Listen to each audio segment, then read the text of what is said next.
जय हिंद। कैसे हैं आप सभी? आशा करता हूं बहुत ही अच्छे होंगे। इस वीडियो में हम अपने लेकर आए साइंस के अति महत्वपूर्ण प्रश्न। ऐसे प्रश्न हैं जो 12 एग्जाम में पूछते हैं, प्रीवियस एग्जाम में पूछे गए, तो आने वाले एग्जाम में आपसे पूछ सकते हैं। चलिए वीडियो की शुरुआत करते हैं और हाँ, वीडियो के अंत में फीडबैक जरूर दीजिएगा। चलिए देखते हैं पहला क्वेश्चन क्या पूछा है आपसे।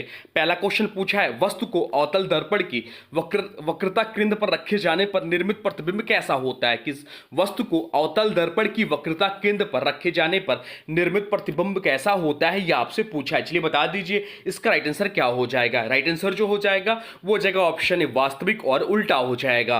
जब कोई वस्तु अवतल दर्पण की वक्रता केंद्र पर रखी जाती है तो उसके द्वारा बनी प्रतिबिंब जो होगा उसका स्थान जो होगा वक्रता केंद्र पर ही बनता है।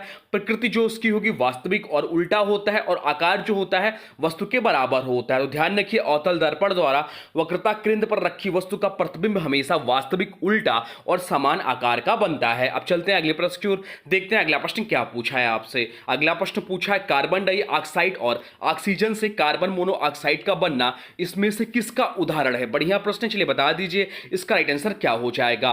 कार्बन डाइऑक्साइड और ऑक्सीजन से कार्बन मोनोऑक्साइड का बनना इनमें से किसका उदाहरण है, यह आपसे पूछा है। चलिए बता दीजिए इसका क्या राइट आंसर हो जाएगा। और इसका राइट आंसर हो जाएगा ऑप्शन बी, संयोजन अभिक्रिया। इस प्रश्न का राइट आंसर हो जाएगा कॉम्बिनेशन रिएक्शन।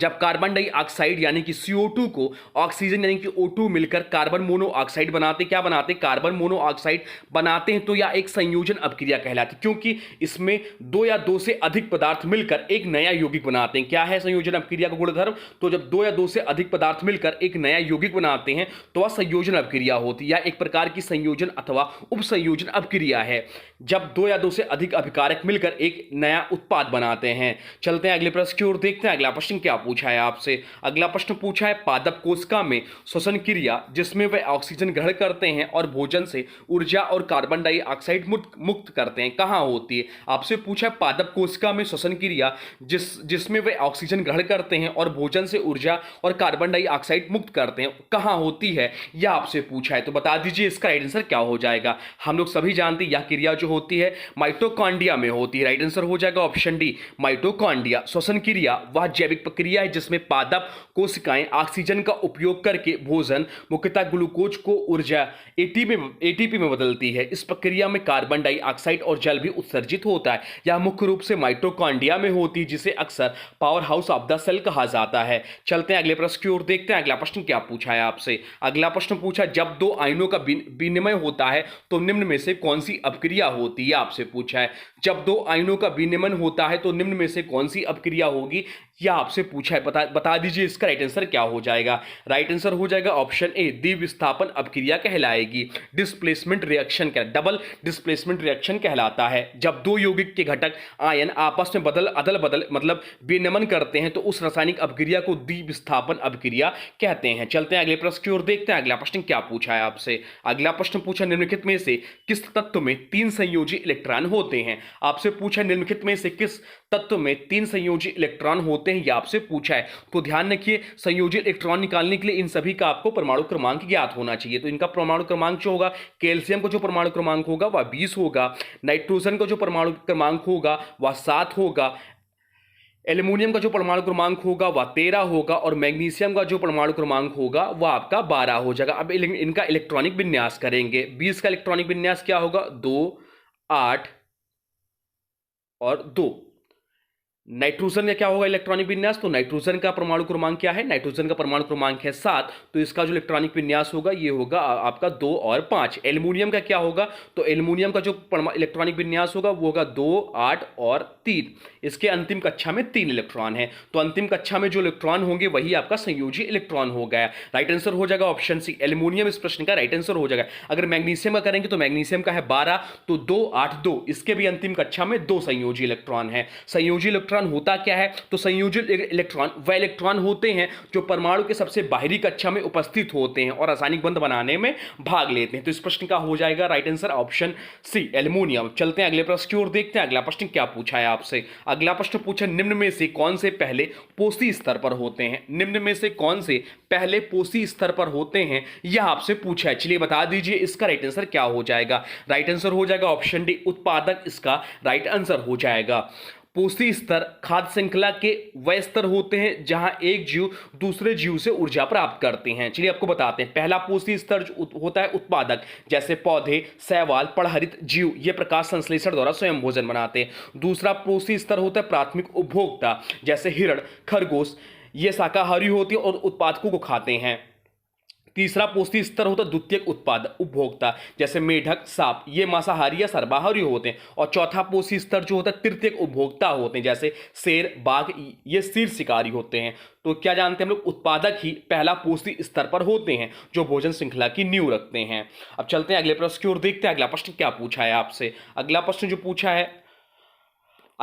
पूछा है वह पूछा है पीतल में कौन सी धातु होती है। पीतल में कौन सी धातु होती है यह आपसे पूछा है। चलिए बता दीजिए पीतल में कौन सी धातु होती है। तो पीतल में जो धातु होती है वह होती है तांबा और जस्ता। राइट आंसर हो जाएगा, वो हो जाएगा ऑप्शन सी, इस प्रश्न का राइट आंसर हो जाएगा। पीतल एक मिश्र धातु है जो दो प्रमुख धातुओं तांबा और जस्ता से मिलकर बनी होती है। समानता तांबा जो जिसमें 60 से 70% होता है और जस्ता जिसमें 30 से 40% होता है। इसका विशेषता क्या है, इसका प्रयोग क्या है। तो पीतल सुनहरा रंग का होता है या विद्युत का अच्छा सुचालक होता है। इसे सजावटी वस्तुएं, वाद्य यंत्र, ताले, नल, मूर्तियां आदि बनाने में उपयोग होता है। चलते हैं अगले प्रश्न की ओर, देखते हैं अगला प्रश्न क्या पूछा है आपसे। अगला प्रश्न पूछा निम्नलिखित में से कौन सा धातु चुंबक द्वारा आकर्षित नहीं होता।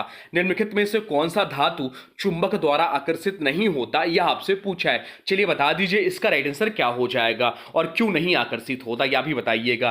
राइट आंसर हो जाएगा ऑप्शन डी, एल्युमिनियम, इस प्रश्न का राइट आंसर हो जाएगा। चुंबक द्वारा आकर्षित होने वाली धातुएं वो होती हैं जिनमें फोरोमैग्नेटिक गुण होते हैं। क्या होता है, तो वही धातुएं चुंबक द्वारा आकर्षित होंगे जिसमें फोरोमैग्नेटिक गुण होते हैं। चुंबक द्वारा आकर्षित होने वाले प्रमुख धातु हैं लोहा, निकल, कोबाल्ट, ये सभी चुंबक प्रदर्शित करते हैं और चुंबक द्वारा आकर्षित होते हैं। एल्युमिनियम की बात करें तो इसमें पैरोमैग्नेटिक पदार्थ है, बहुत ही कमजोर चुंबकीय गुण दिखता है, चुंबक द्वारा सामान्य परिस्थितियां में आकर्षित नहीं होता। चलते हैं अगले प्रश्न की ओर, देखते हैं अगला प्रश्न क्या पूछा है आपसे। अगला प्रश्न पूछा है आधुनिक आवर्त नियम का प्रतिपादन किसने किया था। आधुनिक आवर्त नियम का प्रतिपादन किसने किया था यह आपसे पूछा है। चलिए बता दीजिए इसका राइट आंसर क्या हो जाएगा। तो आधुनिक आवर्त नियम का जो प्रतिपादन किया था वह मोसले ने किया था। राइट आंसर हो जाएगा ऑप्शन डी, इस प्रश्न का राइट आंसर हो जाएगा। आधुनिक आवर्त नियम का प्रतिपादन हेनरी मोसले ने सन 1913 में किया था। आधुनिक आवर्त नियम क्या कहता है, तो तत्वों के भौतिक और रासायनिक गुण उनके परमाणु क्रमांक पर निर्भर करते हैं, ना कि उनके परमाणु भार पर। चलते हैं अगले प्रश्न की ओर, देखते हैं अगला प्रश्न क्या पूछा है आपसे। अगला प्रश्न पूछा महासागर में डूबी हुई वस्तुओं की स्थिति जानने के लिए निम्न में से किस यंत्र का प्रयोग किया जाता है। महासागर में डूबी हुई वस्तुओं की स्थिति जानने के लिए निम्न में से किस यंत्र का प्रयोग किया जाता है यह आपसे पूछा है। चलिए बता दीजिए इसका राइट आंसर क्या हो जाएगा। राइट आंसर हो जाएगा ऑप्शन डी, सोनार का प्रयोग करते हैं। राइट आंसर हो जाएगा ऑप्शन डी, सोनार। इसका पूरा नाम होता है साउंड नेविगेशन एंड रैंगिंग, या एक ध्वनि तरंग आधारित तकनीक है जिसका उपयोग समुद्र में डूबी वस्तुएं, पनडुब्बियों, समुद्र की गहराई आदि को जानने के लिए किया जाता है। सोनार कैसे काम करता है, तो यह ध्वनि तरंगे पानी में भेजता है और जब ये तरंगे किसी वस्तु से टकराती है तो उनकी परावर्तित तरंगे लौटकर आती हैं। लौटने में लगे समय और ध्वनि की गति से उस वस्तु की दूरी और स्थिति का पता लगाया जाता है। अब चलते हैं अगले प्रश्न की ओर, देखते हैं अगला प्रश्न क्या पूछा है आपसे। अगला प्रश्न पूछा कोयले की विभिन्न किस्मों में से किस में कार्बन की प्रतिशत मात्रा सबसे अधिक होती है, यह आपसे पूछा है। कोयले की जो नीचे दिया है विभिन्न किस्में हैं, इसमें आपसे पूछा है कि इनमें से किस में कार्बन की प्रतिशत मात्रा सबसे अधिक होती है। कोयले की विभिन्न किस्में उनके कार्बन की प्रतिशत मात्रा और उनके उसमें क्षमता के आधार पर वर्गीकृत किया जाता है। एंथ्रासाइट्स को कोयले की सर्वोच्चतम किस माना जाता है, तो राइट आंसर हो जाएगा ऑप्शन डी, एंथ्रासाइट, इस प्रश्न का राइट आंसर। जिसमें जितना अधिक तक मात्रा कार्बन को होगा वो कोयला उतना ही अच्छा होगा।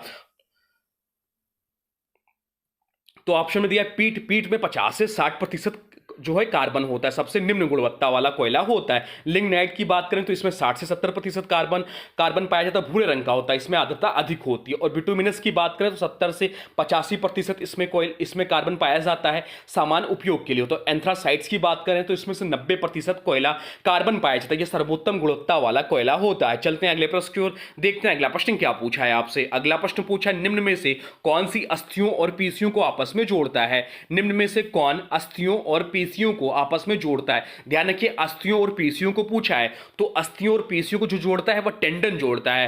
राइट आंसर हो जाएगा ऑप्शन बी, इस प्रश्न का राइट आंसर हो जाएगा टेंडन। क्या, TENDON, टेंडन।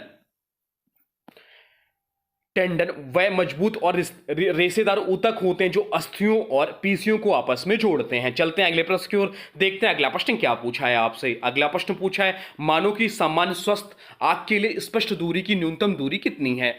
मानव की सामान्य स्वस्थ आंख के लिए स्पष्ट दृष्टि की न्यूनतम दूरी कितनी है, यह आपसे पूछा है। चलिए बता दीजिए इसका राइट आंसर क्या हो जाएगा। राइट आंसर हो जाएगा ऑप्शन डी 25 सेंटीमीटर। इस प्रश्न का राइट आंसर हो जाएगा। मानव की सामान्य स्वस्थ आंख के लिए स्पष्ट दृष्टि की न्यूनतम दूरी जो होती है 25 सेंटीमीटर होती है। यह दूरी क्या दर्शाती है? तो यह वह न्यूनतम दूरी है जिस पर कोई व्यक्ति स्पष्ट रूप से किसी वस्तु को बिना आंखों पर जोर डाले देख सकता है। अब चलते हैं अगले प्रश्न की ओर, देखते हैं अगला प्रश्न क्या पूछा है आपसे। अगला प्रश्न पूछा, किसी परमाणु के बाह्यतम कक्षा में कितने इलेक्ट्रॉन रह सकते हैं? किसी परमाणु के बाह्यतम कक्षा में कितने इलेक्ट्रॉन रह सकते हैं, यह आपसे पूछा है। चलिए बता दीजिए इसका राइट आंसर क्या हो जाएगा। राइट आंसर जो हो जाएगा वो हो जाएगा ऑप्शन बी 8 इलेक्ट्रॉन रह सकते हैं। किसी परमाणु की बाह्यतम कक्षा में अधिकतम 8 इलेक्ट्रॉन रह सकते हैं। हम इसे ऑक्टेट नियम से भी जानते हैं, जिसके अनुसार परमाणु स्थिरता प्राप्त करने के लिए अपनी बाहरी कक्षा में 8 इलेक्ट्रॉन प्राप्त करने या बनाए रखने की कोशिश करता है। चलते हैं अगले प्रश्न की ओर, देखते हैं अगला प्रश्न क्या पूछा है आपसे। अगला प्रश्न पूछा, ब्लड कैंसर को आमतौर पर किस नाम से जाना जाता है? ब्लड कैंसर को आमतौर पर किस नाम से जाना जाता है, यह आपसे पूछा है। चलिए बता दीजिए इसका राइट आंसर क्या हो जाएगा। बताइए राइट आंसर क्या हो जाएगा। राइट आंसर हो जाएगा ऑप्शन बी ल्यूकेमिया। ल्यूकेमिया के नाम से जानते हैं। ल्यूकेमिया जो है, ल्यूकेमिया एक प्रकार का ब्लड कैंसर है जिसमें असामान्य श्वेत रक्त कोशिकाओं का अत्यधिक उत्पादन होता है। यह असामान्य कोशिकाएं रक्त और अस्थिमज्जा में जमा हो जाती हैं और स्वस्थ कोशिकाओं को प्रभावित करती हैं। चलते हैं अगले प्रश्न की ओर, देखते हैं अगला प्रश्न क्या पूछा है आपसे। अगला प्रश्न पूछा, प्रकाश की गति किसके बीच से जाते हुए न्यूनतम होती है? प्रकाश की गति किसके बीच से जाते हुए न्यूनतम होती है, यह आपसे पूछा है। कई बार इस प्रश्न को हम लोग पढ़ चुके हैं। चलिए बताइए इसका राइट आंसर क्या हो जाएगा। बहुत ही महत्वपूर्ण प्रश्न है, बताइए क्या हो जाएगा। राइट आंसर हो जाएगा ऑप्शन ए कांच। इस प्रश्न का राइट आंसर हो जाएगा प्रकाश की गति न्यूनतम होती कांच में, क्योंकि प्रकाश की गति माध्यम के अपवर्तनांक पर निर्भर करती। अपवर्तनांक जितना अधिक होगा गति उतनी कम होगी। कांच का अपवर्तनांक जल और वायु की तुलना में ज्यादा होता है। चलते हैं अगले प्रश्न की ओर, देखते हैं अगला प्रश्न क्या पूछा है आपसे। अगला प्रश्न पूछा, कार्बन मोनोऑक्साइड तथा नाइट्रोजन गैस के गैसीय मिश्रण को क्या कहा जाता है? कार्बन मोनोऑक्साइड तथा नाइट्रोजन गैस के गैसीय मिश्रण को क्या कहते हैं, यह आपसे पूछा। चलिए बता दीजिए इनको क्या कहेंगे। तो प्रोड्यूसर गैस इनको कहते हैं। राइट आंसर हो जाएगा ऑप्शन सी प्रोड्यूसर गैस कहते हैं। क्या कहता प्रोड्यूसर गैस? तो प्रोड्यूसर गैस एक कृत्रिम गैस मिश्रण है जिसमें मुख्यतः निम्न गैसें होती हैं, कार्बन मोनोऑक्साइड और नाइट्रोजन।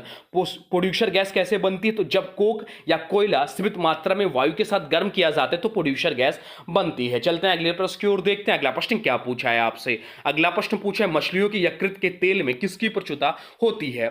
मछलियों की यकृत के तेल में किसकी प्रचुरता होती है, यह आपसे पूछा है। चलिए बता दीजिए इसका राइट आंसर क्या हो जाएगा। राइट आंसर हो जाएगा ऑप्शन ए विटामिन ए। इस प्रश्न का राइट आंसर हो जाएगा। कहीं कहीं पे विटामिन डी भी दिया रहेगा, परंतु विटामिन ए ज्यादा सही है। मछलियों के यकृत के तेल में मुख्य रूप से निम्नलिखित विटामिन पाए जाते हैं। कौन कौन से? तो विटामिन ए आंखों की रोशनी के लिए अत्यंत महत्वपूर्ण है, और विटामिन डी जो है हड्डियों के विकास और कैल्शियम अवशोषण में सहायक है, लेकिन इनमें विटामिन ए प्रचुरता सबसे अधिक होती है। चलते हैं अगले प्रश्न की ओर, देखते हैं अगला प्रश्न क्या पूछा है आपसे। अगला प्रश्न पूछा है, बरसात के दिन में जल पर छोटी तेलीय परतों पे में चमकीली रंग दिखाई देती हैं, या किसका कारण होता है? बरसात के दिन में जल पर छोटी तेलीय परतों में चमकीली रंग दिखाई देती हैं, या किसके कारण होता है, यह आपसे पूछा। चलिए बता दीजिए इसका राइट आंसर क्या हो जाएगा।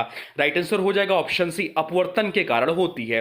राइट आंसर हो जाएगा ऑप्शन सी अपवर्तन। बरसात के दिनों में जब पानी की सतह पर तेल या पेट्रोल की पतली परत होती है तो उस पर इंद्रधनुष जैसी चमकीली रंग दिखाई देती है। यह प्रभाव अपवर्तन और परावर्तन कारण होता है। जब प्रकाश की किरणें तेल की पतली परत पर गिरती हैं तो कुछ किरणें परावर्तित हो जाती हैं और कुछ अंदर प्रवेश करके अपवर्तित होती हैं। यह आपस में हस्तक्षेप करती हैं, जिससे अलग अलग तरंगदैर्घ्य के रंग दिखाई देते हैं। अब चलते हैं अगले प्रश्न की ओर, देखते हैं अगला प्रश्न क्या पूछा है आपसे। अगला प्रश्न पूछा, निम्नलिखित में से किस खनिज द्वारा लोहा प्राप्त किया जाता है? निम्नलिखित में से किस खनिज द्वारा लोहा प्राप्त किया जाता है, यह आपसे पूछा है। चलिए बता दीजिए इसका राइट आंसर क्या हो जाएगा। राइट आंसर जो हो जाएगा वो हो जाएगा ऑप्शन डी हेमेटाइट कहेंगे। राइट आंसर हो जाएगा ऑप्शन डी हेमेटाइट।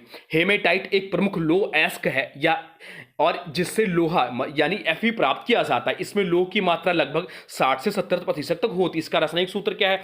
तो इसका रासायनिक सूत्र जो है Fe2O3 इसका रासायनिक सूत्र है लोह ऑक्साइड का। चलते हैं अब अगले प्रश्न की ओर, देखते हैं अगला प्रश्न क्या पूछा है आपसे। अगला प्रश्न पूछा तेल का एक बैरल लगभग कितने लीटर के बराबर होता है? तेल का एक बैरल लगभग कितने लीटर के बराबर होता है, यह आपसे पूछा। चलिए बताइए इसका राइट आंसर क्या हो जाएगा। राइट आंसर जो हो जाएगा वो हो जाएगा ऑप्शन बी 159 लीटर। अभी या यूपी पीसीएस में भी यह क्वेश्चन पूछा गया है और एनटीपीसी तो बहुत ज्यादा पूछता है, इसलिए क्वेश्चन आपसे पूछा गया है। बता दीजिए इसका राइट आंसर क्या हो जाएगा। राइट आंसर हो जाएगा ऑप्शन बी 159 लीटर होता है। तेल एक बैरल अंतरराष्ट्रीय मानक के अनुसार लगभग 159 लीटर यानी कि 158.987 लीटर के बराबर होता है एक बैरल में। या माप आमतौर पर कुछ क्रूड ऑयल और पेट्रोलियम उत्पादों की मात्रा को व्यक्त करने के लिए इस्तेमाल किया जाता है। चलते हैं अब अगले प्रश्न की ओर, देखते हैं अगला प्रश्न क्या पूछा है आपसे। अगला प्रश्न पूछा रोल्ड गोल्ड निम्न में से किसका मिश्र धातु है? रोल्ड गोल्ड निम्न में से किसका मिश्र धातु है, यह आपसे पूछा है। चलिए बताइए इसका राइट आंसर क्या हो जाएगा। राइट आंसर जो हो जाएगा वो हो जाएगा ऑप्शन डी तांबा व सोना का। तांबा और सोना का यह है मिश्र धातु है। रोल्ड गोल्ड एक प्रकार की मिश्र धातु नहीं बल्कि सोने की परतें चढ़ी हुई धातु होती हैं। इनमें तांबे या किसी अन्य धातु के ऊपर एक पतली परत सोने की चढ़ाई होती है। यह परत आमतौर पर गर्मी और दबाव द्वारा रोल करके पर चढ़ाई जाती है, इसलिए इसे रोल्ड गोल्ड कहते हैं। रोल्ड गोल्ड के उपयोग क्या है? तो यह शुद्ध सोने के मुकाबले सस्ता होता है लेकिन देखने में सोने जैसा होता है। इसका उपयोग ज्वेलरी, घड़ी की चैन, फेन, फ्रेम आदि में किया जाता है। अब चलते हैं अगले प्रश्न की ओर, देखते हैं अगला प्रश्न क्या पूछा है आपसे। अगला प्रश्न पूछा पीने के पानी को शुद्ध करने के लिए निम्न गैसों में से किसे प्रयोग में लाया जाता है? पीने के पानी को शुद्ध करने के लिए निम्न गैसों में से किसे प्रयोग में लाया जाता है, यह आपसे पूछा है। चलिए बताइए इसका राइट आंसर क्या हो जाएगा। राइट आंसर हो जाएगा ऑप्शन बी क्लोरीन इस प्रश्न का राइट आंसर हो जाएगा। पीने के पानी को शुद्ध करने के लिए सबसे सामान्य और प्रभावी गैस जो है क्लोरीन है। क्लोरीन द्वारा जल का शुद्धिकरण कैसे करते हैं? तो क्लोरीन कीटाणुनाशक के रूप में कार्य करता है या पानी में मौजूद हानिकारक बैक्टीरिया, वायरस और सूक्ष्म जीवों को नष्ट कर देता है। इसका उपयोग जो है म्युनिसिपल वाटर ट्रीटमेंट प्लांट्स में भी होता है। चलते हैं अगले प्रश्न की ओर, देखते हैं अगला प्रश्न क्या पूछा है आपसे। अगला प्रश्न पूछा अस्थि में कौन सा प्रोटीन पाया जाता है? अस्थि में कौन सा प्रोटीन पाया जाता है, यह आपसे पूछा है। चलिए बता दीजिए इसका राइट आंसर क्या हो जाएगा। राइट आंसर हो जाएगा ऑप्शन सी ओसिन पाया जाता है। ओसिन प्रोटीन पाया जाता है। अस्थियों में मुख्य रूप से दो प्रमुख घटक पाए जाते हैं। खनिज भाग जो कठोरता देता है मुख्यतः कैल्शियम फास्फेट, और जैविक भाग जो लचीलापन और मजबूती देता है जिसमें मुख्य प्रोटीन ओसिन होता है। चलते हैं अगले प्रश्न की ओर, देखते हैं अगला प्रश्न क्या पूछा है आपसे। अगला प्रश्न पूछा है कवक विज्ञान के जनक कौन है? कवक विज्ञान के जनक कौन है, यह आपसे पूछा है। चलिए बताइए इसका राइट आंसर क्या हो जाएगा। माइकोलॉजी के जनक कौन है? तो राइट आंसर जो हो जाएगा वो हो जाएगा ऑप्शन ए माइकेली। माइकेली इस प्रश्न का राइट आंसर हो जाएगा। कवक विज्ञान के जनक के रूप में पियरे एंटोनियो माइकोली को जाना जाता है। उन्होंने सन 1979 में कवकों पर वैज्ञानिक अध्ययन प्रकाशित किया था। उन्होंने कवकों के बीजाणु की खोज की और यह सिद्ध किया कि ये बीजाणु नए कवक उत्पन्न कर सकते हैं। यह खोज माइकोलॉजी के क्षेत्र में मील की पत्थर थी। चलते हैं अगले प्रश्न की ओर, देखते हैं अगला प्रश्न क्या पूछा है आपसे। अगला प्रश्न पूछा अधिक विकिरण के संपर्क में आने से कौन सा रोग होता है? अधिक विकिरण के संपर्क में आने से कौन सा रोग होता है, यह आपसे पूछा। चलिए बताइए कौन सा रोग हो जाएगा। राइट आंसर हो जाएगा ऑप्शन ए कैंसर रोग होता है। अधिक विकिरण के संपर्क में आने से शरीर की कोशिकाओं में डीएनए क्षति हो सकती है जो कैंसर का कारण बनती है। चलते हैं अगले प्रश्न की ओर, देखते हैं अगला प्रश्न क्या पूछा है आपसे। अगला प्रश्न जो पूछा है वह पूछा है किस उपस्थिति के कारण किसी पादप कोशिका और पश कोशिका में अंतर पाया जाता है, यह आपसे पूछा है। आपसे पूछा है किसकी उपस्थिति के कारण किसी पादप कोशिका और पश कोशिका में अंतर पाया जाता है, यह आपसे पूछा है। चलिए बता दीजिए इसका राइट आंसर क्या हो जाएगा। राइट आंसर जो हो जाएगा वो हो जाएगा ऑप्शन बी कोशिका भित्ति इस प्रश्न का राइट आंसर हो जाएगा। पादप कोशिका और पश कोशिका के बीच मुख्य अंतर कोशिका भित्ति की उपस्थिति होती है। अब चलते हैं अगले प्रश्न की ओर, देखते हैं अगला प्रश्न क्या पूछा है आपसे। अगला प्रश्न पूछा शरीर में रक्त शुद्ध करने वाली इकाई क्या कहलाती है? शरीर में रक्त शुद्ध करने वाली इकाई क्या कहलाती है, यह आपसे पूछा है। चलिए बता दीजिए इसका राइट आंसर क्या हो जाएगा। राइट आंसर हो जाएगा ऑप्शन सी नेफ्रॉन इस प्रश्न का राइट आंसर हो जाएगा। नेफ्रॉन क्या है? तो नेफ्रॉन शरीर में रक्त को छानने और शुद्ध करने वाली मूल इकाई या गुर्दों में पाया जाता है। यह रक्त से अपशिष्ट पदार्थों को छानकर मूत्र बनाता है। चलते हैं अगले प्रश्न की ओर, देखते हैं अगला प्रश्न क्या पूछा है आपसे। अगला प्रश्न पूछा ट्यूबलाइट में मुख्यतः कौन सी गैस भरी जाती है? ट्यूबलाइट में मुख्यतः कौन सी गैस भरी जाती है, यह आपसे पूछा है। चलिए बता दीजिए इसका राइट आंसर क्या हो जाएगा। राइट आंसर हो जाएगा ऑप्शन बी, पारे का वाष्प और आर्गन भरा जाता है। ट्यूबलाइट में मुख्यतः दो गैस होती हैं, पारे का वाष्प और आर्गन गैस। जब ट्यूबलाइट को चालू किया जाता है तो आर्गन गैस विद्युत प्रवाह से आसान बनाती है। इसके बाद पारे का वाष्प उत्तेजित होकर अल्ट्रावायलेट किरणें उत्पन्न करता है। ट्यूब के अंदर लगे फास्फर पदार्थ यूवी किरणों को दिस प्रकाश में बदल देते हैं। चलते हैं अगले प्रश्न की ओर, देखते हैं अगला प्रश्न क्या पूछा है आपसे। अगला प्रश्न पूछा है, ठोस की शुद्धता का निर्धारण किसके द्वारा किया जाता है। ठोस की शुद्धता का निर्धारण किसके द्वारा किया जाता है, यह आपसे पूछा है। चलिए बताइए इसका राइट आंसर क्या हो जाएगा। राइट आंसर हो जाएगा ऑप्शन सी, गलनांक बिंदु के द्वारा किया जाता है। ठोस पदार्थों की शुद्धता की पहचान उसके गलनांक से की जाती है, मेल्टिंग पॉइंट से की जाती है। एक शुद्ध ठोस का गलनांक एक निश्चित तापमान पर होता है। यदि ठोस अशुद्ध है तो उसका गलनांक थोड़ा कम हो जाता है और यह एक रेंज में पिघलता है, ना कि एक निश्चित तापमान पर। अब चलते हैं अगले प्रश्न की ओर, जो कि आज का अंतिम प्रश्न है। देखते हैं क्या पूछा है आपसे। अगला आज का अंतिम प्रश्न पूछा है आपसे, भौतिक संतुलन किस सिद्धांत पर कार्य करता है। भौतिक संतुलन जो है किस सिद्धांत पर कार्य करता है, यह आपसे पूछा है। चलिए बताइए इसका राइट आंसर क्या हो जाएगा। राइट आंसर हो जाएगा ऑप्शन डी, समांतर बल के नियम पर यह कार्य करता है। भौतिक संतुलन का मतलब है कि किसी वस्तु का पर क्रियाशील सभी बलों का परिणाम शून्य हो और वस्तु गतिशील ना होकर स्थिर अवस्था में रहे।